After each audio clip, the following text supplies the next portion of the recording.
All right, good afternoon and welcome. So great to see you all today. For those of you for whom this is the first lecture, just a couple of housekeeping items. Number one, if you are prone to being bitten by mosquitoes and don't have your own insect spray, just raise your hand and we'll be happy to bring you some repellent. It's dried off a bit this past week, so it's much improved, but the little monsters are in here, so and we've got plenty of bug spray. Secondly, following the lecture, there will be a book signing. And lastly, if you haven't done so, please turn off your cell phones. I'd also like to share a couple of upcoming events. This Thursday at 5, we'll be hosting the second concert of our new music series, Concerts in the Dell. And this will take place on the grassy knoll just beyond the stable. This week's band is the Lucky Five, a hard-swinging jazz band that blends swing, Parisian, and gypsy jazz to create a unique foot-stomping blend of music. So the concerts are held each Thursday in August. There is a food truck. Soma will be here. The Mount will be selling beer, wine, and other beverages. It's kind of a Tanglewood on the Lawn-like event, so please bring your own chairs and blankets and come join us. It should be lots of fun. And this Saturday, we'll be hosting the first of our artist-led sculpture tours. There'll be two, and exhibiting artists who are actually exhibiting with us this year will guide you through the 30 sculptures, and will share the artist statements and their own thoughts with respect to the works. Tours will start at 2 and 2:20, and you can purchase tickets and find out more information on our website, edithwharton.org. Now, it gives me great pleasure to introduce today's author. Sidney Stern is a New York-based freelance writer who has contributed to the New York Times and many, many other publications. Before becoming a freelance writer, Sidney Stern worked as a reporter for Fortune and Money magazines and as an editor and award-winning columnist for the Scarsdale Inquirer. As a staunch feminist, Sidney particularly relished interviewing many of the leaders of the women's movement for her first biography, Gloria Steinem, Her Passions, Politics, and Mystique. Scott Eyman from the Wall Street Journal praises Stern's most recent biography as, quote, beautifully researched and deftly structured. He calls the book a model biography that tells the story of two gifted brothers, only one of whom exceeded expectations.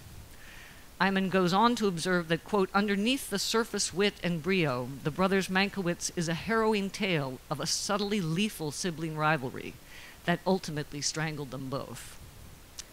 And biographer and actress Patricia Bosworth describes Stern's work as, quote, generous, knowledgeable, and fascinating. I just couldn't put it down. So, please join me in welcoming Sidney Stern.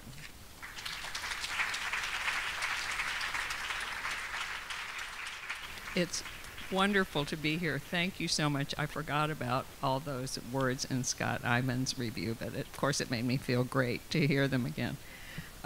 It's a thrill to be here in person with all of me, not me in a box talking to a bunch of heads in boxes, and I look forward to questions and answers afterwards. It's just, we're all relishing these things that we didn't appreciate before, right? So here we are in the beautiful Berkshires.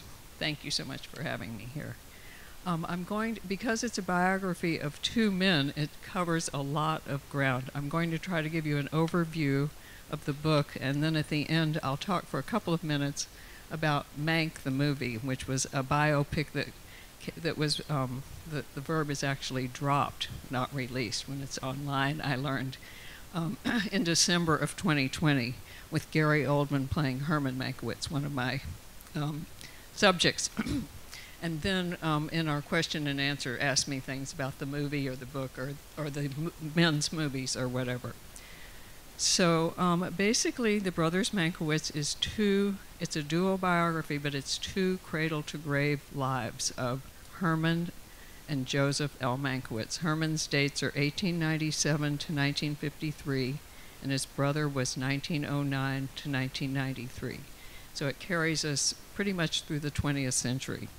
Their personal lives, their careers, their movies, about 150 of theirs, plus other movies that come into it, the history of Hollywood's studio system, the history of movies in the 20th century in America, and of course a lot of political, social history. It was Prohibition was important, the Depression, et cetera, et cetera. While I was working on the book, which took me an embarrassingly long time, people would say, "What are you working on?" And I would say, "The Mankieiwcz brothers." And I would often be asked if there wasn't an aha, because people knew them. People would say, "Are they related to," name them, Frank Mankiewicz, Don Mankowitz, Ben Mankiewicz, Josh Mankiewicz. The answer was always yes. There are a few obscure Mankiewiczes, but they weren't the ones I was asked about. Frank Mankowitz was the only Mankiewicz I had actually spoken to, because I interviewed him for my Gloria Steinem book. He was political. He was Robert Kennedy's press secretary and announced his death to the world. He was George McGovern's campaign manager in his 1972 presidential race. He was also head of the Latin American Peace Corps in the 60s and ran NPR. So Frank is a son of Herman. Frank was born in 1924. His two sons are Josh, the one on Dateline, for those of you who have watched Josh, and Ben, the TCM, the Turner Classic Movies host. And they are all smart. Frank was brilliant. A lot of them were brilliant. They're all funny. They're all witty. It's a requirement of being a Mankiewicz. So it was fun to work on. So basically, this is a dual biography of two very witty, very creative, very accomplished brothers, each of whom wrote one of the iconic movies of the Hollywood studio system. Herman wrote the original screenplay for Orson Welles' Citizen Kane. I say Orson Welles because it's very controversial and there's a lot of arguing about who wrote what, and I'm not trying to steal credit for my guy from Orson Welles. So Joe's was All About Eve. That was his masterpiece. That was 1950, which he wrote and directed. The story also covers the rise and fall of Hollywood's studio system, which they worked in. After writing the biography of Gloria Steinem, I despaired of ever finding a subject as complicated and contradictory and complex as Gloria, and I got two for one. And as I'd forgotten what Scott Iman had said, because I was going to tell you that a major theme in the book is sadness and disappointment that the brothers each had. They were brilliant and high performers in their youth and expected a lot of themselves. Their father wanted them to do something different than they did. They did not respect the movies. And my original title, I'm not good at titles. My editors have always given my books their titles. But this time I came up with When Life Louses Up the Script, it was something Joe used to talk about. You know, you have these courses you think you're following and then life interferes. The publishers did not like that title. They said it didn't have enough searchable words. So I now have Hollywood, Classics, Brothers, and Mankiewicz for searchable words, and I admit my forte is not writing titles. They were right. So Herman and Joe were first-generation Americans. Their father, Franz, who later became Frank, came over from Berlin in about 1891. He was not quite 20. And when he was in New York, he met Johanna Blumenau, who was from Kurland, a German-speaking area of what is now Latvia. She was much less educated than he, but they married and had Herman in November of 1897. Franz, I think he was still Franz as long as he was in New York, was not happy, and he was abusive. He drank a lot. He wasn't progressing professionally. But in 1904, he was hired to be an editor for a German-language newspaper in Wilkes-Barre, Pennsylvania. And so they moved there. I forgot to tell you, they also had a daughter, Erna, in 1901. She does not come into this talk anymore, but of course she's in the book. So this family of four moved to Wilkes-Barre in 1904, where now Frank was a personage. He was also, among other things, the chairman of the Lucerne Democratic Party. He was politically oriented, and Herman was always politically and historically oriented, and that's important to know about Herman.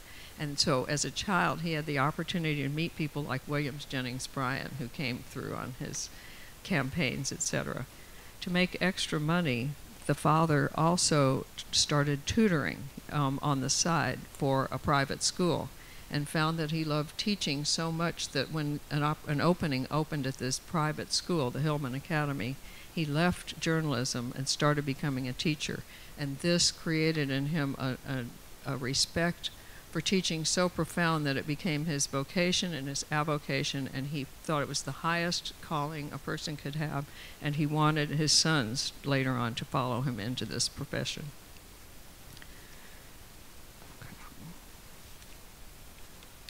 He respected education so much that he decided he wanted to go on to higher levels, and thought if both he and Herman could get into Columbia University, he would make it work somehow professionally. By then, they also had a little surprise born in 1909, which was Joe. He was not expected. He was a baby. They left in 1913. Both Herman and Frank were admitted to Columbia, and so Joe moved to New York at the age of 4, so he didn't really remember Wilkes-Barre. At Columbia, the father was making a living, doing all kinds of teaching, moonlighting, etc., a very serious student. Herman went through in 3 years, and he was an honors student, but he also found a love of humor. He wrote for the Humor magazine. He wrote a humor column in the regular newspaper, and he also developed a great love for theater. There were theater-loving undergrads. He fell in with that crowd, and he wrote the play that was chosen as Columbia University's varsity play, which was a very prestigious thing to be chosen for, especially as an undergrad. And among his cast was Oscar Hammerstein II and Larry Hart. So they go back to these early days, and Hart's father was very supportive, and these theater-loving students would meet over his house and talk far into the night about theater. When he graduated, he did 1 semester of grad school to satisfy his father and then dropped out. That wasn't what Herman wanted to do.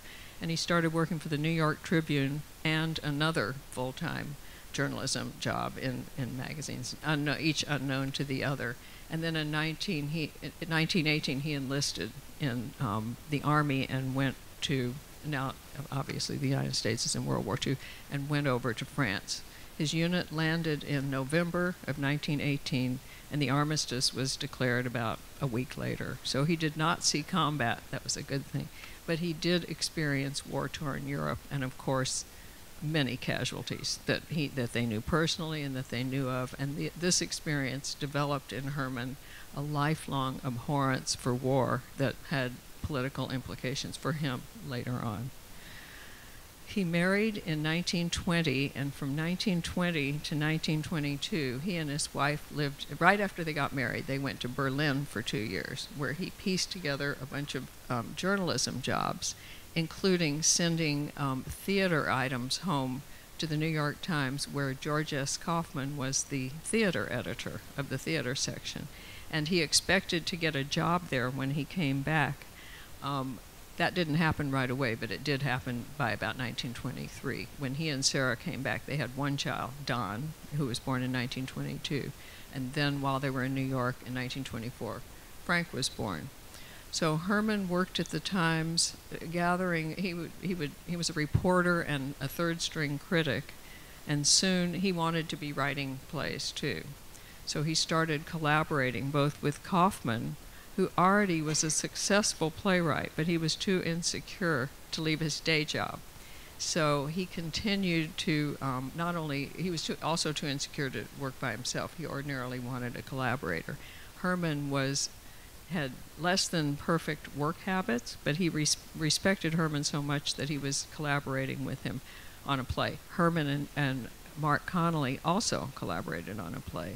Connolly had stopped working with Kaufman because he didn't want to work as hard as Kaufman wanted to. So Connolly and Herman, that was not a great combination, but they eventually also got a play done. He was part of the Algonquin set, and among his many friends of the Algonquin set, and he was known as a particular wit, he was younger than a lot of them, but they respected him, was a man named Harold Ross, who started a magazine called The New Yorker in 1925. And Ross asked Herman to be his first theater editor. Now this was very exciting. I mean, magazines fail all the time, so he didn't know if it would last. But this gave Herman the opportunity to write about whoever he wanted and whatever play he wanted, whereas at the Times he was reduced to the third string. He got the leavings after the first string critic and Kaufman had their pick. So that was quite exciting. But Herman had a few problems. First, alcohol, which many of his Algonquin friends shared. This was prohibition. They were very, what looks to us, extremely immature about their drinking, and he had a terrible problem with that. He also was not an ideal employee. He was lazy, he would talk back, etc., etc. But the worst problem, I think, was gambling. He was an inveterate and chronic gambler and a very poor gambler. So he not only gambled all the time, he lost often. So he was always in debt. And in the summer of 1925, he had the opportunity to go to Hollywood for a few months and work there and make some of that movie money that was far above what you made in journalism. So he went out there to pick up some of that gold in the streets of Hollywood. And while he was there, Harold Ross fired him. Ross waited till he was on the other side of the continent to fire him. Herman was volatile. But that turned out to be the push that Herman needed to take his family and move out to L.A. and go to work for Paramount, writing titles. This was still the silent era. And so Herman was basically, he was witty, so he was doing the same thing. It was well beneath his talents and his intellect. But titles were important because they could make or break a movie, and it was very well paid, and it was actually prestigious. So he thought he would be there for a couple of years. He was finishing his plays with Kaufman and Connolly, and then moved back to the life he loved. Meanwhile, at the end of 1927, sound came in, and Paramount sent Herman back east to find more writers like him, because with sound they needed dialogue and they needed more complicated plots. So Herman brought a lot of his newspaper friends out, and that they called it the Herman Mankiewicz Fresh Air Fund for Writers. I didn't know that Fresh Air went that far back, or the Paramount Fresh Air Fund for Writers. And he and his friends are given some credit for that wisecracking, irreverent tone of a lot of the 1930s movies. That's the way they were, that's the way they thought, and that's the way a lot of their movies turned out. Among the movies, most of the silent ones are lost, actually, but among the movies Herman worked on while he was at Paramount were the Marx Brothers' first two movies that were produced out there, Monkey Business in 1931 and Horse Feathers in 1932. He was the producer for those. He knew the Marx Brothers. They were part of, he knew them in theatrical circles in New York, and Groucho and particularly Harpo were part of the Algonquin set. All the Marx Brothers were excellent gamblers, and so they also probably took a lot of money off of Herman. So anyway, by 1932, the Depression was making inroads on the movie business, and all of the studios were in the red except MGM. Herman was squeezed out of Paramount and moved to Metro in 1933, where he went to work for David O. Selznick, who he had worked for briefly at Paramount as well. So he worked on one movie there, Dinner at 8, and then left. He went on leave for a while, because now this is early in 1933, the first half. But he had a screenplay that he wanted to find producers for. He wanted to get it funded. None of the major studios would do it. It was called The Mad Dog of Europe, and it was about a former house painter named Adolf Mittler. And it was Herman realizing what a threat Hitler and the Nazis presented, and every milestone that had happened thus far by 1933 is in this play. It's really incredible. All the milestones that historians still point to, burning of books, for example, it's there. Well, there was absolutely no appetite for this, so he came back to New York, came back to Los Angeles. He had to make a living, so he went back on salary, and that never got made. He spent the rest of the 30s sort of in and out of Metro, not a very distinguished career. He got fired, he went elsewhere, he came back, and in 1939, one of the last assignments that he worked on was to adapt a book that he really did not feel they should adapt, and he wrote a long memo saying why they should not make Wizard of Oz into a movie. And so, and as part of the memo, he said, well, if you're going to, you should at least make the Kansas portions not black and white, but gray, dull gray, to show the dullness of Dorothy's life in Kansas, and then pop into color with Oz. So that, and of course, they're actually sepia. I don't know whether that's duller than gray or not, but that is another of Herman's sort of unsung contributions to movie history. So by 1939, he was fired very finally for gambling when he promised he wouldn't. And a friend was driving east to New York, so he decided he'd take advantage of this free ride and go back to New York and try to rekindle his journalist career. They only got as far as New Mexico when they had a terrible car accident, and Herman had to be brought back to Los Angeles in a full-body cast, leg broken in 3 places. He was in the hospital and then recovering at home for a long time. And among his visitors was this 24-year-old genius named Orson Welles. Now, Orson Welles was already a radio star as an actor. He was a theatrical genius in terms of directing and conceiving of new things. He had been on the cover of Time magazine even before the infamous, you've probably heard of this, the War of the Worlds broadcast, where they were doing a radio dramatization of War of the Worlds, and the people tuning in late thought Martians had landed in New Jersey. So that was even after he was on the cover of Time. He was very prominent, and all the major studios were after him. And he finally signed with RKO for a contract that required him, or gave him, both required and gave, I guess, the opportunity to produce, write, direct, and star in 2 movies. And the clause, the condition that infuriated the Hollywood community was that he had final cut. He had creative control.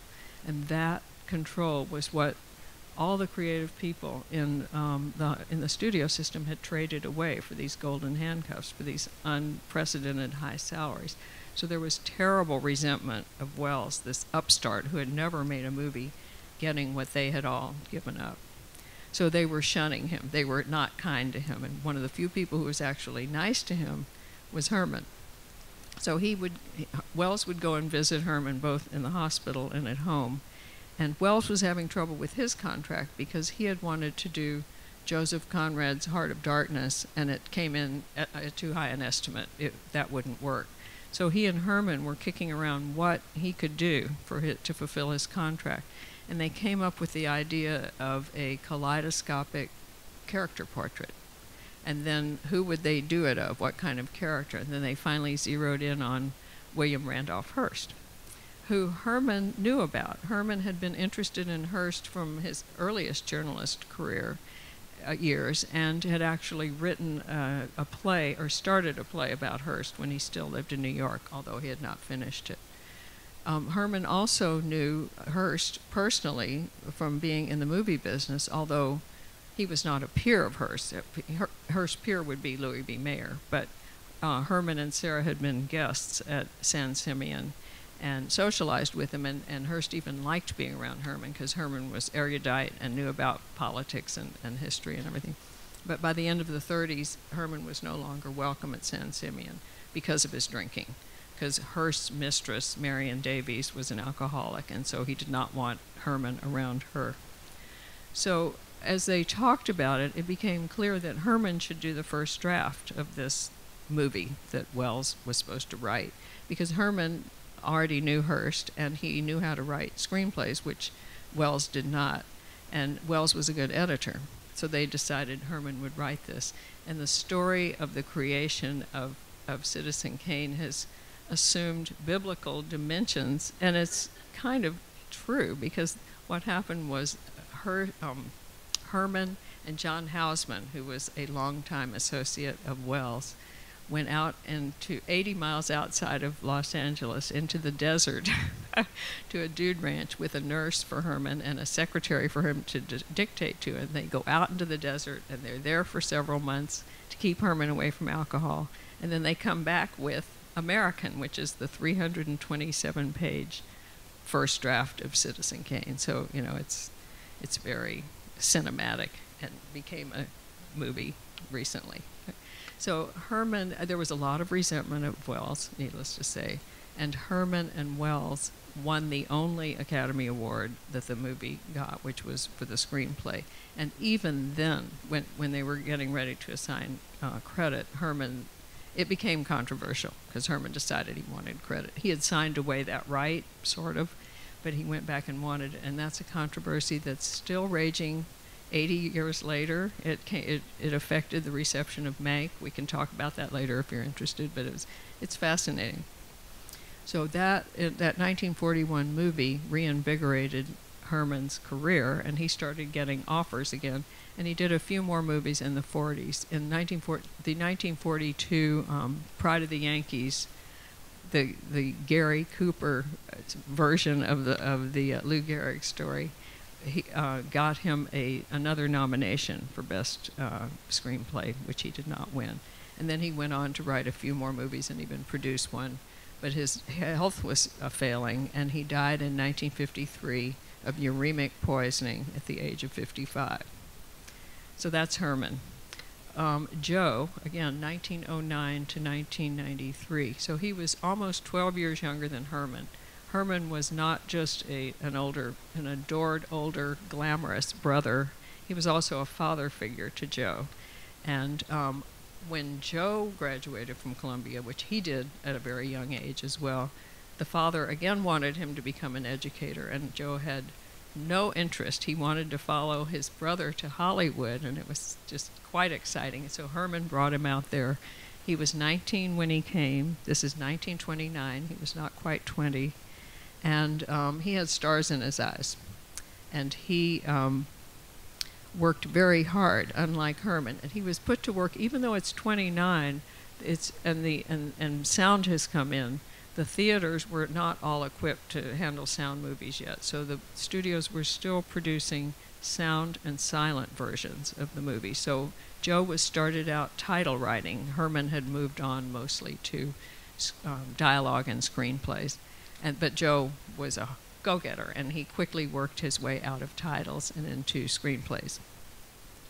He moved to MGM in 1934, and his first screenplay was a big hit, both box office and critically. It was Manhattan Melodrama, which starred Clark Gable, William Powell, and Myrna Loy. And it's a gangster movie about two orphans that grow up to be a nightclub owner and a DA. You can guess which one is which.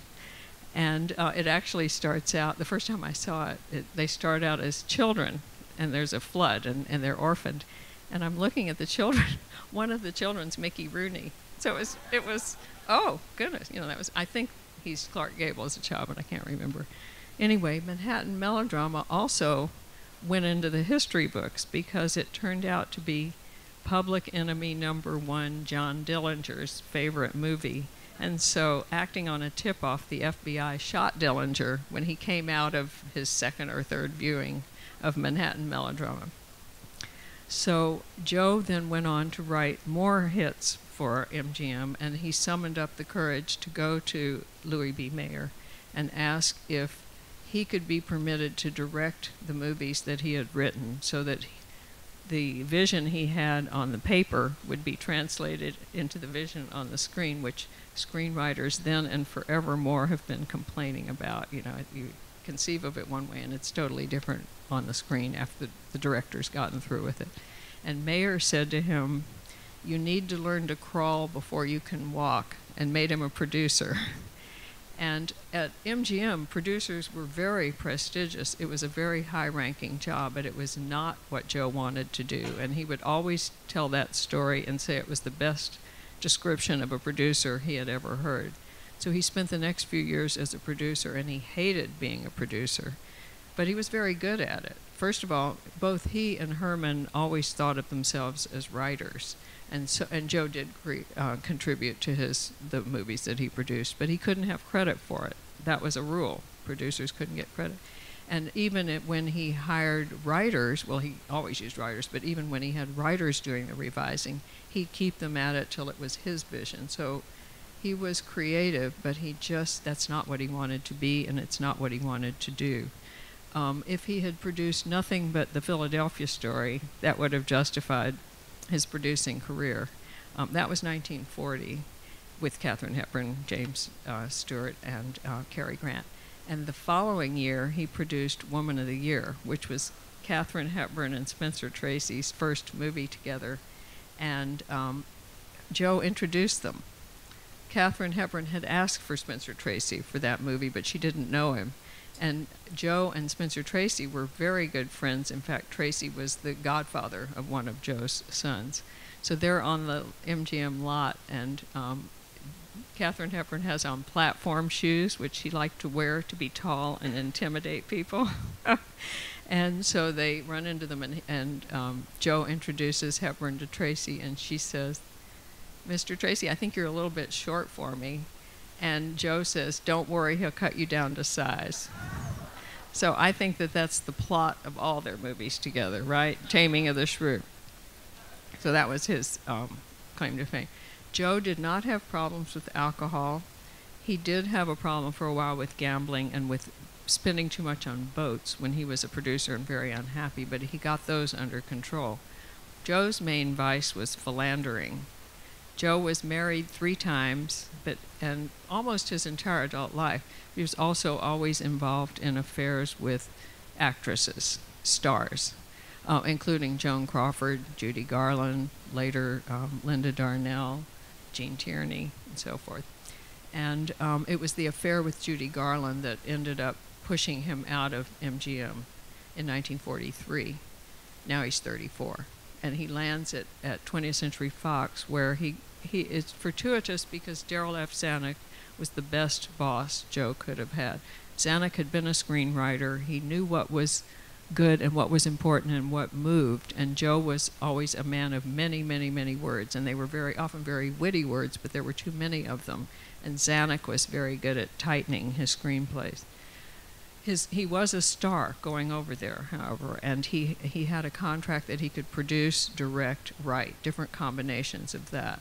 So Joe set about learning the craft of directing because, again, what he cared about was writing it, but he wanted to direct so he could realize on screen his concept that he had written. Among the movies that his early directing movies were Dragonwyck, which he actually had adapted and ended up directing because the director couldn't, and The Ghost of Mrs. Muir, both of which starred Jean Tierney, although she moved on to a young man named John F. Kennedy and had an affair with him after Joe. The first real movie that put him on the map was the 1949 A Letter to Three Wives. I'm glad many of you have clearly seen it because it's really a good movie. Joe's movies last. It's a comedy of manners. It's a comedy of suburban manners. It's a portrait of 3 marriages, and Joe won the Academy Awards for both writing and directing that 1949 movie. And then the next year was All About Eve, and he also won the Academy Awards for writing and directing All About Eve. A back-to-back record that has not been equaled. All About Eve received 14 Oscar nominations, a record that has been equaled by Titanic and La La Land, but not exceeded, if you're into records. He also, on those Fox years, once he hit his stride, he did a number of good movies, including No Way Out, which stars Sidney Poitier in his first starring role, in his first big screen role, and is about race, and it's a 1950 movie, and you don't writhe. I mean, it's, as I said, his movies work well. It's a very painful movie, but it's a good movie. And Five Fingers, a favorite of mine, it's a spy story based on a real true-life spy episode during World War II. But the studio system was declining for a number of reasons, and Joe wanted to go independent. He wanted to move his family back east because he didn't want his sons growing up in this one industry town. And also he was at the peak of his career and he wanted to branch out. He and Herman always respected theater more than movies. Even the silliest plays were considered art compared to movies, although he was clearly making good movies. So he left Fox and had a contract, and he would go back and forth and go all over the place doing movies as an independent.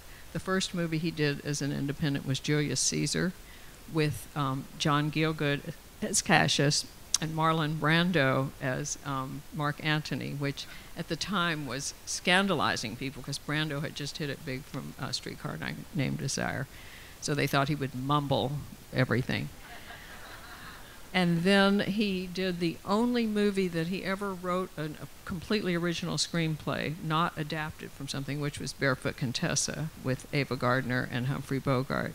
Then he came back to Hollywood. He had shot that in Italy. He adapted and directed Guys and Dolls, this time with Brando in the singing part and Frank Sinatra in the less singing part, which made Sinatra crazy. And then Joe's last movie in what I call the BC portion of his life was Suddenly Last Summer, which I'm not hearing a lot of Oz, but it's really a fun movie to watch if you have the opportunity. It stars Katharine Hepburn, Elizabeth Taylor, and Montgomery Clift. It's based on a Tennessee Williams story. It's gothic, over-the-top, wild. Elizabeth Taylor is fabulous in it, actually, as is Hepburn. And it's just, see it if you can. It's quite wild. It has man-eating plants that make Little Shop of Horrors look like a cartoon. And that concludes the BC portion. The C, of course, is Cleopatra. And Joe was happily working on something else when the head of Fox came to him and said, again, remember the studio system is in big trouble. We need you to save Fox because we are counting on the movie Cleopatra to save Fox, and we need you to save Cleopatra.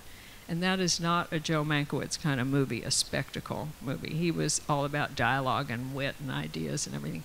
But they finally prevailed upon him, and he got a lot of money for it and said he would do it. The reason it was in trouble was that Elizabeth Taylor was also an independent by then, and she had a very lucrative contract. And the ailing board insisted that they start shooting before they had a final screenplay script. So they were shooting in continuity is the worst way to shoot a movie. You need to shoot all the scenes that take place on the various sets. It was a very expensive type of set to set up, and they were filming in London because Taylor wanted to shoot overseas for tax reasons. And so Joe went on board, immediately said, let's shut down production till we get a screenplay. And they said no. He fired the two other leads and got them to hire Rex Harrison and Richard Burton, a fateful choice. And they eventually moved back to Hollywood after Taylor had these terrible health problems. And then eventually to Italy. And Joe kept trying to get a screenplay written and finally ended up writing it himself. So while they were shooting in Italy, Joe was shooting up drugs to keep himself awake to direct during the day, more meds to keep awake at night to write the screenplay, and then other meds to make him go to sleep so he could sleep for a few hours before getting up and doing this again. So this was disastrous to his health.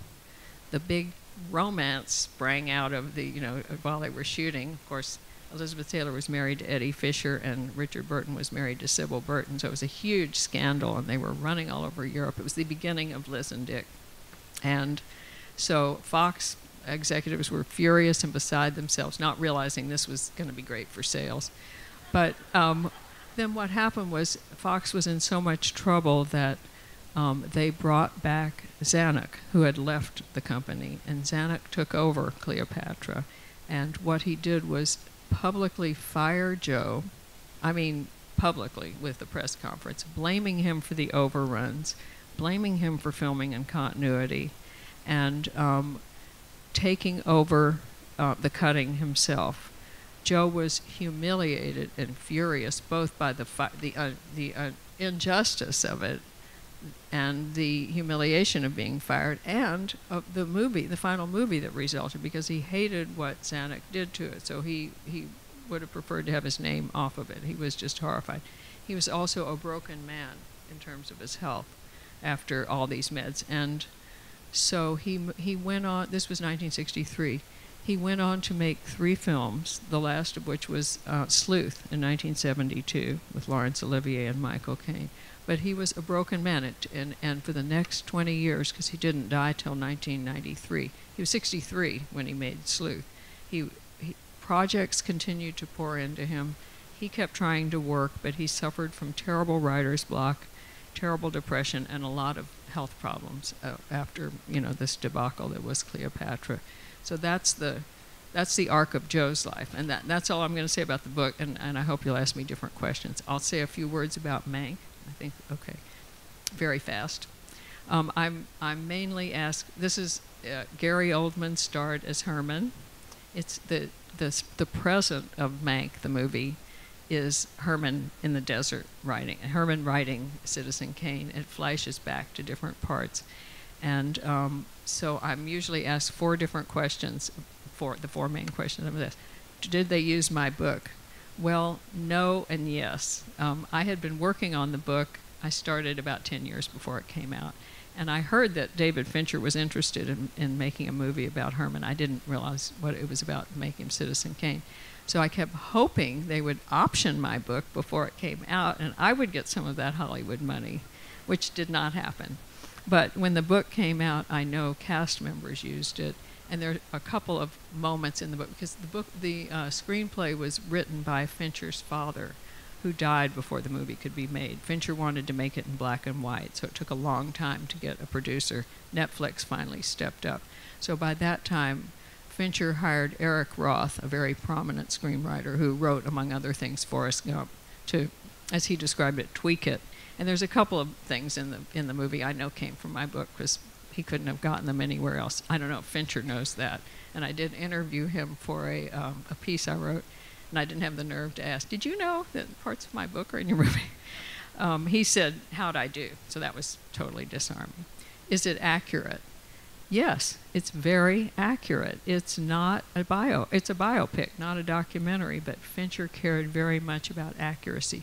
There's definitely fictional elements in it, but to me they were in service of what was emotionally true.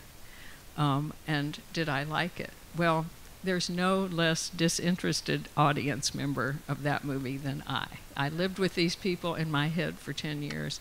They say many of the same lines in the movie that they say in my book, and it's in black and white. So it was the first time I saw a teaser online, I cried. It was like, oh my God, they came out of my head. It was very moving. They sort of came back to earth. And so I adored it. I was also very worried about how they would portray Herman, Sarah, and Joe, because anyone who would see movies are such a powerful medium that is going to define these people. And I had spent years trying to get it right, and movie makers just come in and do their version, and that becomes the truth, so to speak. And the last question I'm asked is, do you need to have seen Citizen Kane to appreciate it? I'm so familiar with Citizen Kane. It's very much an homage to Citizen Kane. There are a lot of visual tributes in it. It's a much richer experience, and I actually have some friends who were familiar with Citizen Kane and still thought Mank was confusing. So I would say you would want to see Citizen Kane anyway. So it's a richer experience, but theoretically, you shouldn't have to have. So, thank you. Thank you.